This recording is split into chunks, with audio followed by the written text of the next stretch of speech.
right, everybody, welcome back to the Leader Living Life podcast. We have a special episode today with a good friend of ours, Jim Wetekamp, who's the CEO for Riskonnect, and also a familiar voice is back with Tom Lebamoff, who's the CEO for Exactus Advisors. We're going to spend some time today talking about risk management and the solutions that we use to deal with events like COVID-19 and how COVID-19 has changed the demand for those services, how they're impacting the landscape of those applications, and just overall, how do companies make decisions on when it's the right time to jump into the integrated risk management solution. So with that, Tom, could you introduce yourself? Yeah, thank you, Eric. And thank you, Jim, for your time being a part of this. I'm the CEO of Exactus Advisors. We're a boutique advisory firm helping clients on their tough challenges and opportunities, especially in this time frame. There's many things that are going around. Our clients always have day jobs, and this provides our focus on their top priorities to either accelerate or essentially reduce risk. Great, and thanks for having me, gents. Jim Whitakamp, CEO of Riskonnect. And what we focus on with Riskonnect is kind of basically integrating the entire risk landscape for organizations, identify blind spots, help manage and mitigate risks of all types. That might be strategic risk, operational risk, financial, compliance, insurable. We come kind of out of the insurable risk space from a history standpoint, but then have been really active in the past 5 years or so in governance, risk and compliance, or GRC, and then additionally also within healthcare risk. So, Jim, are you guys primarily a platform or a services org or a combination? Yeah, we're a software company. So we're a born SaaS multi-tenant native software provider. So we focus on giving enabling tools and technologies to our customers for them to use, and have all the traditional capabilities around implementation, enablement, customer success oriented to that, but primarily are focused on giving software tools to customers. So being a SaaS platform, it's kind of an interesting bullet point right now with companies having so many people work remotely. I would imagine for your clients, that's a pretty substantial advantage to not be on-prem and to be able to have people work remote without, you pretty much natively bring that infrastructure to support that. I think a lot of our clients we're cross-industry, so you have a lot of different experiences on what work from home transition has been. You know, we're pretty heavy within the insurance industry, and that's a industry that also compared to some of the harder manufacturing or transportation for our typical end users might have been a little bit more of a in-office kind of culture versus some of our other industries such as retail, technology, telecom, et cetera, are a little bit more used to remote work from home and distributed environments. So, you know, there's been a varied response from customers. I think the nice thing about the infrastructure, the approach, and what we're doing, we've been pretty seamless. I like to think anyway, and it seems the feedback supports that in our transition to work from home, and customers haven't really noticed. And likewise, I don't think we've seen a real difference in, the attention or adoption or, kind of connection we have with our customers as they've done the same. Yeah, that's awesome. And I think we're going to see a lot of other industries and companies try to capture that. You guys just happen to be ahead of that curve, not by luck, but by, that's just been your strategy from the beginning. Jim, one of the things that with our, we help manage risk more from the strategy to execution for companies. And, whether it's, 5 initiatives on your hand that you got to focus on, we're usually focused with our clients on one of those initiatives. How broad, with your platform, how broad of risk management do you go from vendor or supplier all the way to customer and then, claims and risk, in between there. Yeah, our goal is to give organizations tools where they can correlate all those things, right? So you can kind of see the common drivers that are influencing and impacting those different things and start to understand the different levers you have organizationally to help mitigate or persevere through that risk. So you kind of think about enterprise risk management as a central core. What are those top risks? How do they lay down by category, be it strategic, operational, financial, insurable, compliance, et cetera? And then from that, linking it to the different areas or stakeholder groups to give them tools to actually action and manage that risk, either proactively. So on the insurable side, claims management and administration and intake and understanding exposures and total cost of risk and how do I manage through that. Moving over into compliance, and you hit areas like technical risk and IT risk, cyber, as it relates to quantifying, understanding, and measuring and assessing how that's changing. You use work from home as an example of an area where that's become really active. Or another area is as employees start coming back within the COVID environment, are we going to be responsible to track employee health history, which we never used to have to do? So now from a IT control standpoint, do we all have minor HIPAA type requirements we need to live up to? Then spin the needle around to the fact that third parties typically have a first party risk to us now. Our consumers consider our suppliers to be us. So I now need to assess their readiness and continuity and how they're managing their workforce and supply through this. So we connect all those dots together and link that to the enterprise risk strategy. So all the stakeholders can be aligned to how things look from the top and be communicating off of a single sheet of paper. But each of them have their own localized workflows, notifications, escalations, quantification to do the job they need to do within those areas. That's awesome. Jim, what is the tipping point for a company or an organization to make the investment in an RMS solution? Is it a revenue, an employee count, an industry, maybe a combination of all?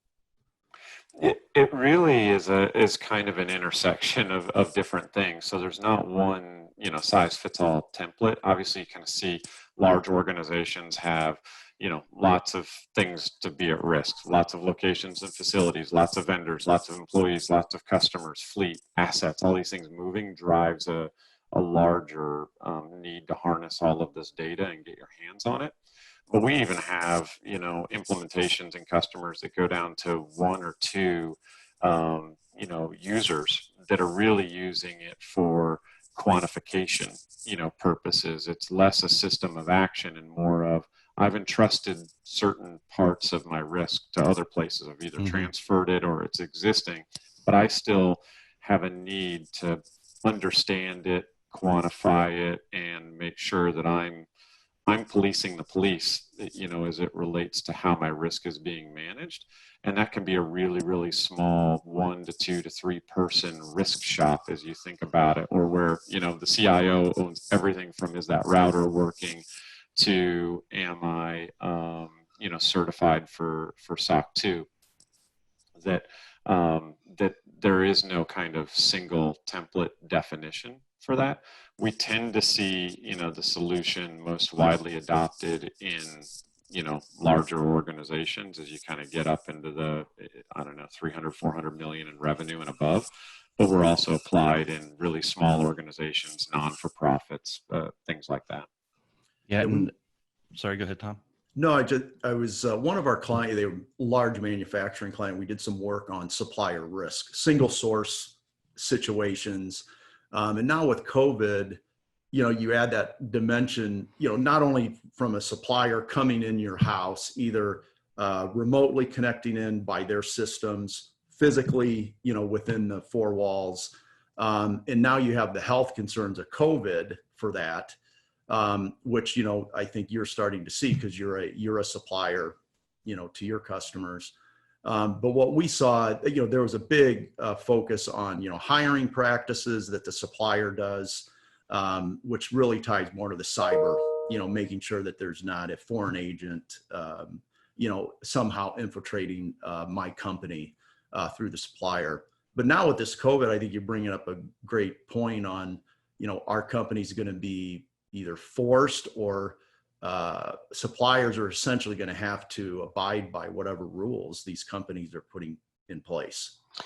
They are. I mean, as a short answer, no different than IT infrastructure, cyber posture, things like that, where you kind of see the trickle down of what's the commitment as the first party I've made to my customers, and then how does my vendor base need to adhere and support that, and the health, safety, and well-being of employees, which then leads to the overall resilience of the organization, will be no different. And you've seen it in other domains as well. It's not just data security posture. It's, in different industries, conflict minerals, child labor, and social responsibility, carbon emissions. So, your pandemic resiliency, employee health, and programs just becomes another aspect of continuity or resilience that is going to need to be tested on a periodic basis and validated. That's a great choice of words, resilience. Because I think people, just when we seem to get into a conversation about risk management, the first thing they talk about is the cost of a claim type conversations. But I think that, and I'm curious if you guys have seen this in the marketplace, I think that COVID-19 has really put the concept of resiliency and sustainability at the forefront of that conversation, because companies are now looking at this and somebody who has a product like Riskonnect that can look at a dashboard of what might be coming as these things start to come together, and how much powder do they need to keep dry. So financially, what position do they need to be? Because that resiliency isn't just about how much money they have, but also how are they managing their culture and their staff and dealing with all the disruptive effects to make sure that when we come out of this, you still have your key players, that they're still back to work, that they're ready to go. And also that this is kind of endless right now. So we think about the flu season coming. Is it going to be a resurgence of this? And how are you going to have the resiliency to sustain your company through all of that? So I think that's a fantastic concept that's coming forward. When I look at COVID-19, it's the first time I think that we've seen this massive convergence of risk come to fruition. So companies and folks have planned and said, okay, what if we have a hurricane? What if we have a tornado? And it's been generally geo isolated. So if we have it in this region, how do we get people in another region to pick up the work? How do we make sure if the building gets flooded, we're able to get our files, our data, whatever. But this has brought together about every domain you could imagine in an organization, large and small, where there's been risk on a supplier perspective, the vendor perspective, the customer perspective, the employee perspective, every domain you can think of. How are your customers benefiting from having this clear vision of these consolidated risks coming to fruition? I think, customers across that what this has been is a huge illuminating event on blind spots, right? Yeah. And there's multiple dimensions. We were chatting about it before, we started the podcast a little bit around traditional continuity plans and what disaster recovery looks like. And there's a couple of new dimensions to risk now that have to be factored into your scenario planning and your thought process. Velocity, how does that change over the impact period of the risk, in terms of increasing, decreasing, spikes? Is it a V shape, a U shape, a W shape? All the things that we talk about with the COVID impact. So that's kind of a key element as it relates to, and then it's the duration as well, right? Your typical risk heat map or scoring is probability and impact, but now you kind of need to think about how fast does it manifest and how long does it stay? And you need to do that because now, as you've mentioned, you may be fighting a two-front war at some point, right? And this just happened, a week ago or 2 weeks ago with flooding in Midland, Michigan. Yeah. Right. Dow Chemical, if you pick on a manufacturer, or Mid-Michigan Hospital, if you pick on a healthcare facility, we're, in the midst of all of the things happening with COVID. And then at the same point, lost a dam on a river that flooded the entire downtown. So, how do you think about an episodic event when all of your resources are different, at a different baseline from when you last modeled what you would do in that particular event? Now, those two things weren't new for either one of them. They had a flood in 1986. Wasn't the first time the river came over. First time it lost a dam, but wasn't the first time it flooded.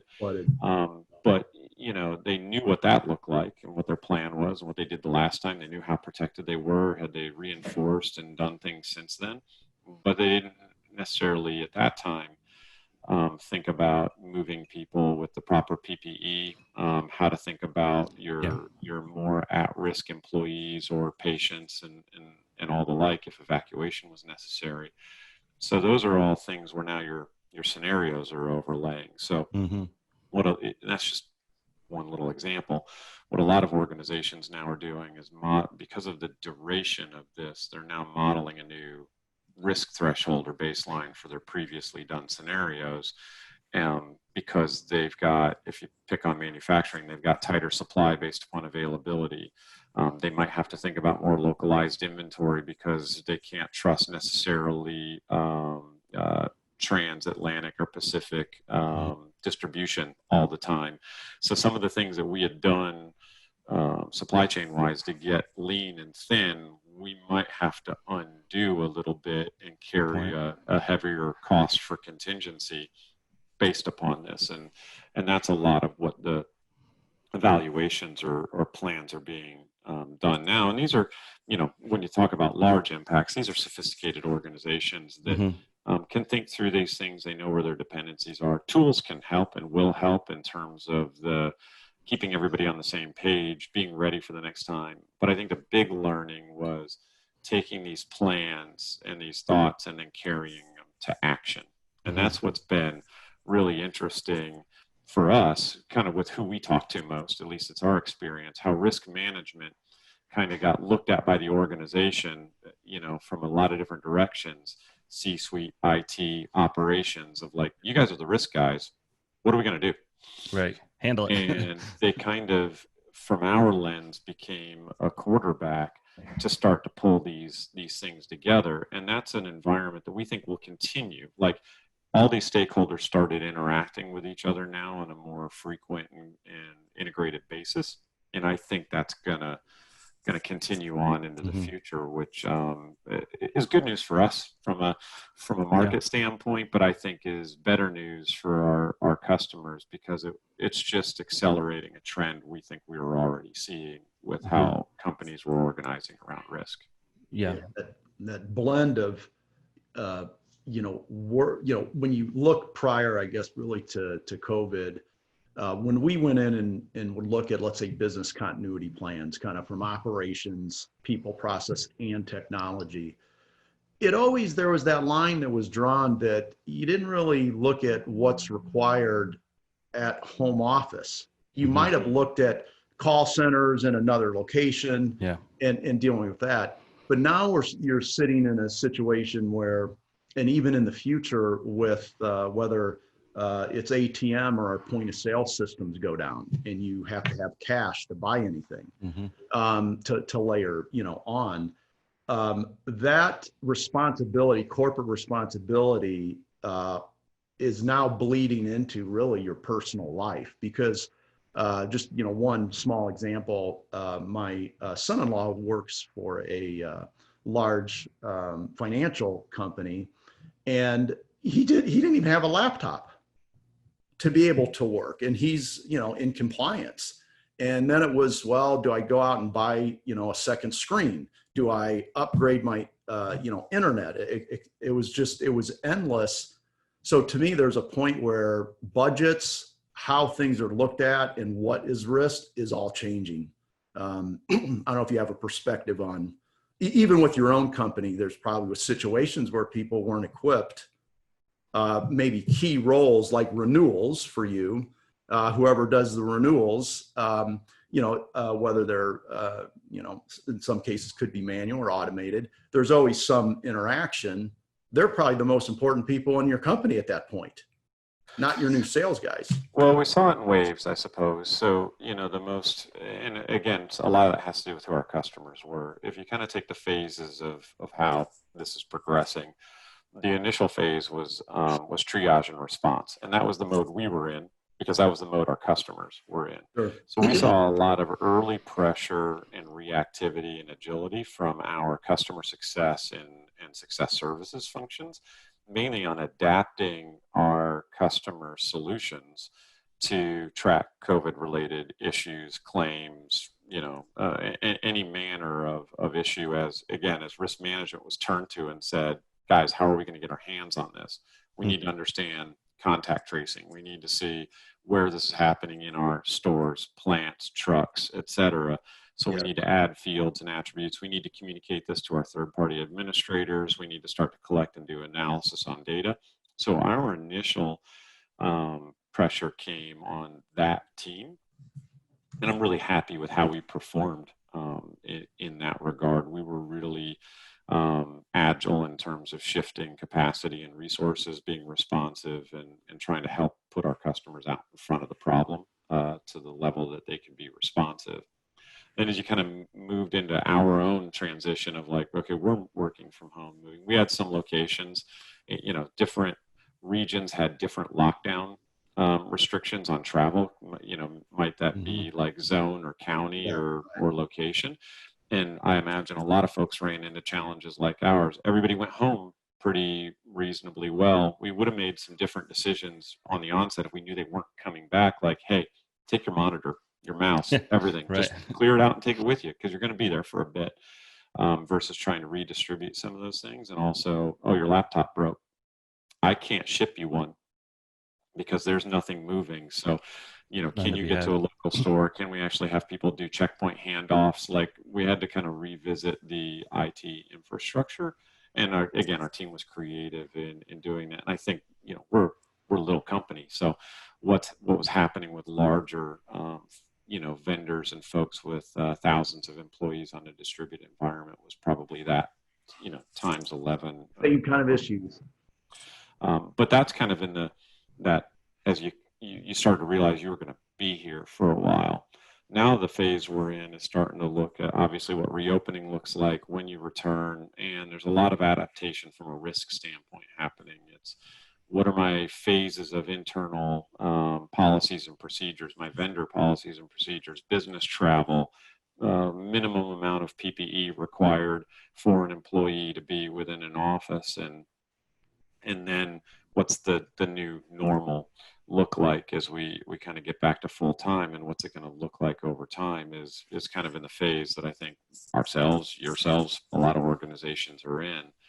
And that's a lot of, again, evaluating the data on what are those critical business services, where are the resources I need to deliver them, what did I experience in terms of blind spot where I hit a sticky point in getting to where I needed to be, and how do I mitigate that for the next time? Because I pretty much think everybody's kind of counting on this is a lesson learned. If I use my Midland, Michigan, there was a flood in 1986 and we lost a dam in 2020. Yep, there was a bit of time in between. But if I consider this to just be a one-off that doesn't happen again for the next 50 years, I'm not sure that's going to set us up for best success moving forward. Yeah. I'll date myself as in my years as CIO, we really pushed business continuity and risk management through, frankly, threat with loose statistics. We didn't have the advantage of a Riskonnect type solution. And if these are dated statistics, Jim, and newer ones, feel free to update me. But the common understanding was about 40% of businesses never reopen after a business. And those that do, only about 29% survived into 2 years after. And the ones that lost their IT stuff for 9 days or more were in bankruptcy within a year. So that was like kind of this this big weight we'd set on the table and say, we need to have disaster recovery, business continuity, whatever. And that seems so sophomoric in the context of what everybody's eyes have been opened up to now when we talk about risk and we talk about business continuity. And I guess if I ask a crystal ball question, do you guys feel that we're going to see more regulatory attention on companies being prepared? And if not, like I'm thinking of hospitals. So hospitals, there were plenty of them that had pandemic plans. They were required to have them, but they never resourced the plan. So the plan could be pulled out, and they were supposed to have so many masks and so many respirators and all these things. Well, they were never following through on that.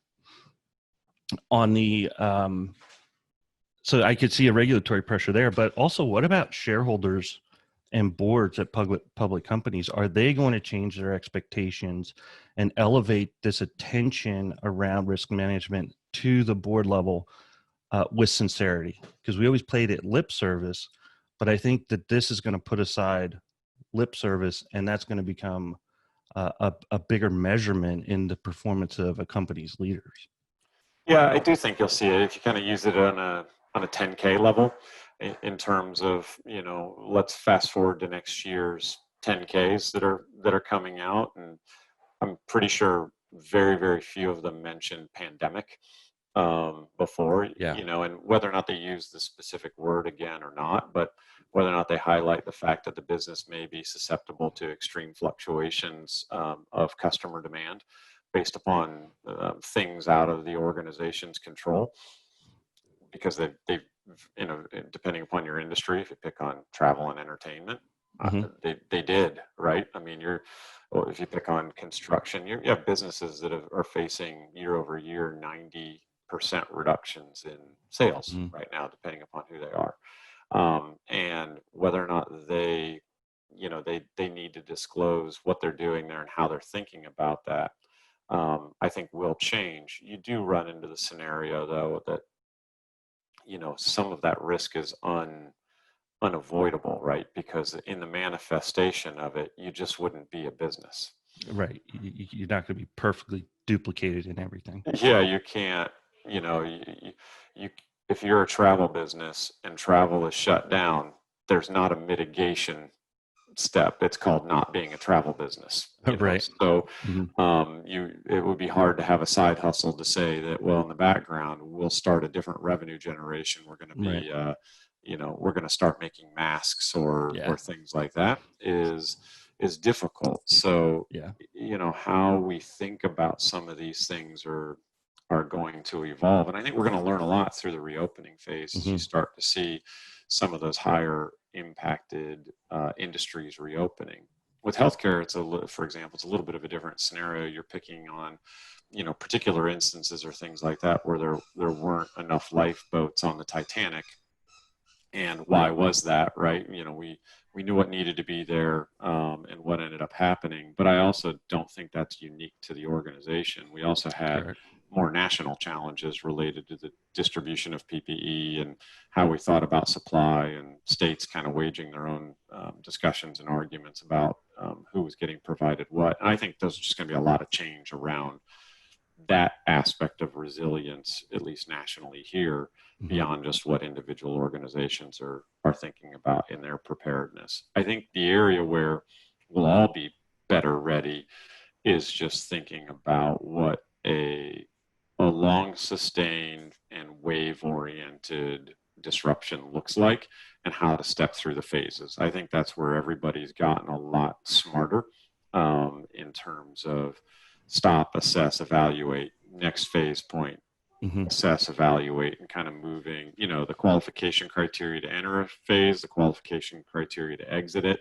That's the part that didn't exist in disaster recovery plans. They were checklists, right? They weren't workflows. Yeah, most companies never tested. You always tested exiting into a disaster, but never coming back. Right. That was never a test. It was, hey, we'll deal with that later. And now companies are dealing with this coming back. Several of our clients they're looking at permanently, but why do we need office space in one situation? Another one is they're looking at their sales force. It's sensitive, obviously, but at the end of the day, do we need this large of sales team? Do we need to travel as much as we do? Maybe the roles are changing as well. And I think a lot of companies are just starting to kind of think through that as they're starting to look at budgets and for next year. But even on that, you've hit the two sides of the risk lens, right? So you've got, the corporates or the environments thinking about their in-office workforces and things like that. Guarantee that some of the best promoted material you're going to have about needing all the space you had before, but for proper social distancing, spreading it out. So putting half the workforce in the same real estate is going to be real estate companies and building owners, right? So, and that's the risk to them is a major downturn in, the amount of corporate office space required.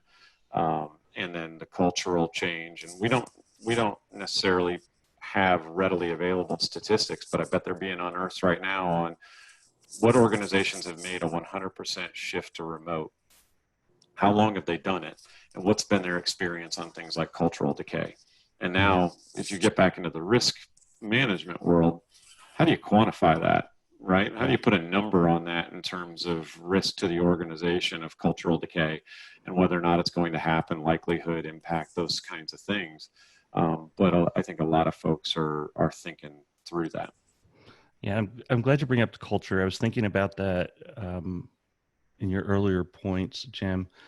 For the listeners, I've had the good fortune to work with Jim and his team over a period of 9 to 10 months, about a year ago.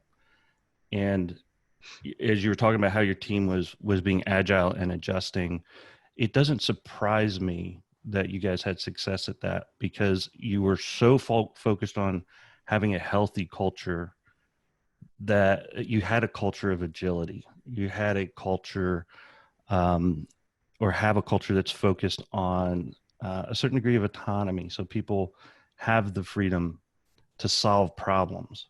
And I think that that's something that companies are going to have to step back and look at and say, how do we get out of the industrial age of management and into the modern age of agile leadership to allow us to be flexible? The being a military guy, the saying is the commander in the battle has the clearest view of the battlefield, and their decisions and their ability to react is important. So I'm not surprised that you guys culturally handled it. I'm not saying it was easy, but you guys have been investing in culture for so long that you were ready. And I think that companies are going to have to take a step back and evaluate how do they build up a healthy culture that will survive the cultural decay of separation.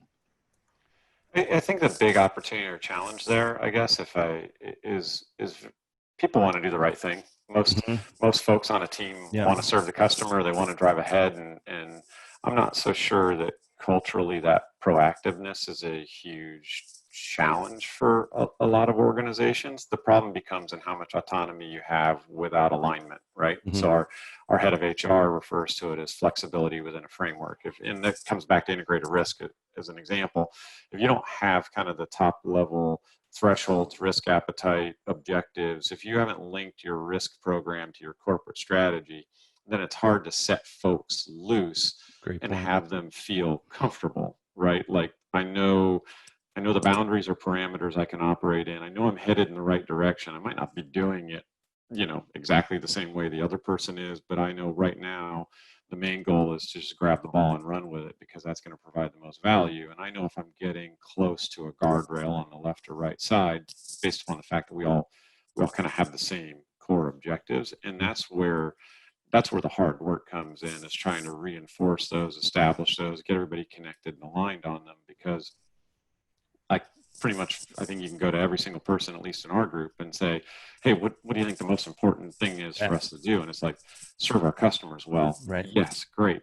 But the interpretation of what that means gets a little bit different, because I guarantee every single one of them thinks they're doing exactly what's best for the customer. But if it's not aligned towards that common goal, it might actually cause friction internally. Hopefully that never gets experienced by the customer, but you may see it internally. And so culturally, yeah, we're never worried about our responsiveness for customers, or kind of our proactiveness and spark in trying to drive them.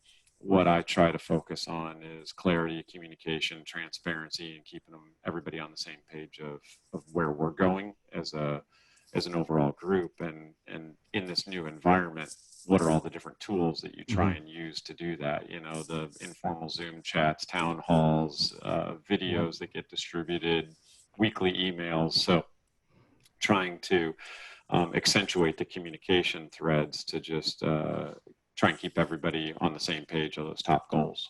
Yeah, we could do a whole episode on that. Maybe once things calm down, because there's a lot of cool stuff you guys do. You know, having been in the buildings and the big electronic boards that call out, highlight people that are very plain in performance measures. Like those big boards aren't doing me much good right now. Nobody's benefiting. They're just playing now. In the dark. Yeah, that's right. But yeah, we try to err on the side of transparency and visibility, and promote successes, take lessons learned, and we're a big user of the CRM internally in terms of trying to push that out, and organizationally, I think I'm pretty proud of what our communication frequency is and the depth of it. And we seem to get good feedback. So. Yeah, and you guys have a tendency to be very much towards the personal in the communication. It's not preaching from high up on the mountain.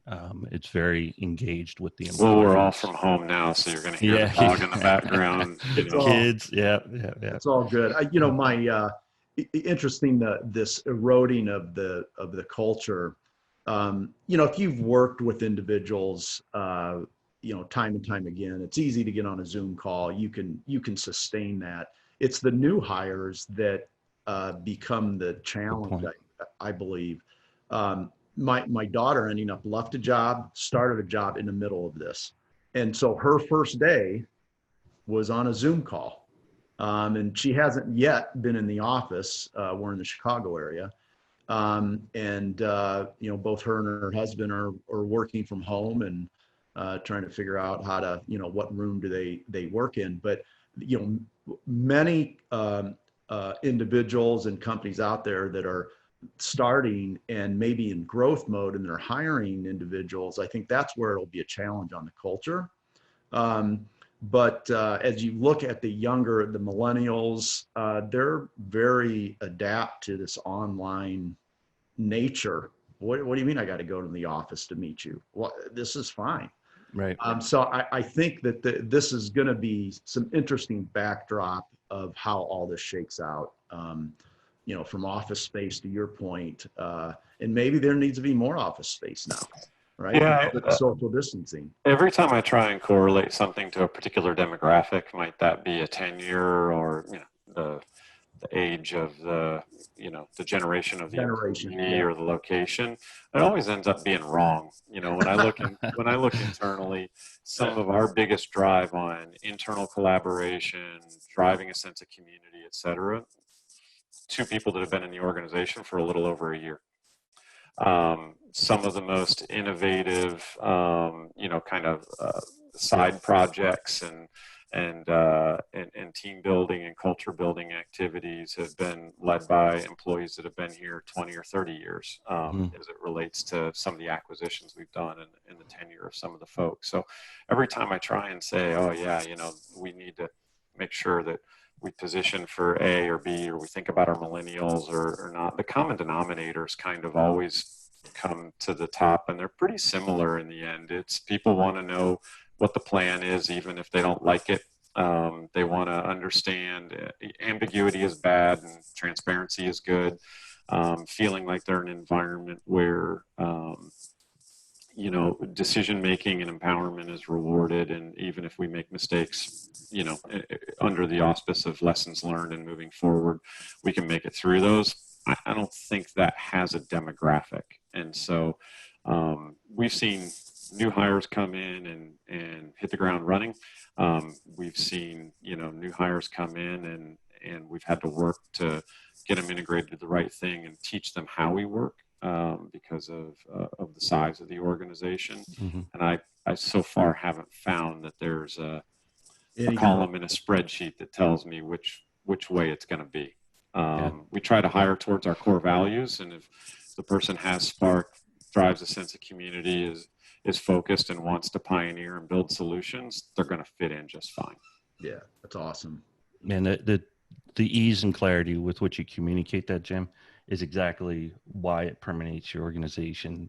It's obviously in your DNA. You aren't trying to think of that on the fly. If somebody else asked you this question tomorrow, I believe they would get the same succinct and clear answer. So I hope so, because someone will fact check me on it. So.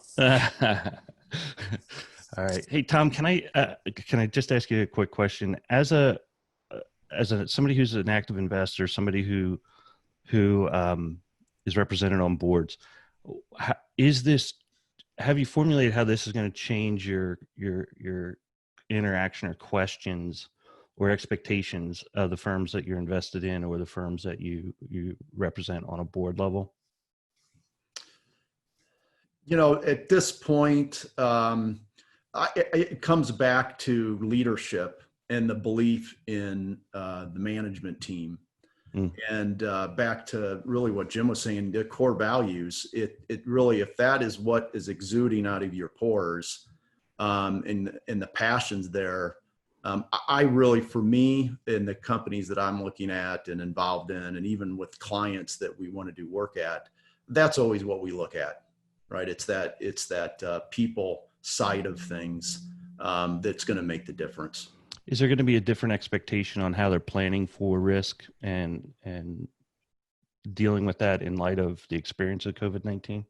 Yeah, I think there's always still that balance of, you're wanting to invest in certain things where, is this going to be a utility now that we have to do this? And how far do you go, even, into what do you do for, your key employees and their home situation? The last thing you want to do is have your top customer service rep that's working from home, taking revenue calls, to be worried about toilet paper. Yeah. So to me, I think, the focus we have is always on that key person risk. And what are the valuable roles now in the company with through those phases, Jim, that you've talked about?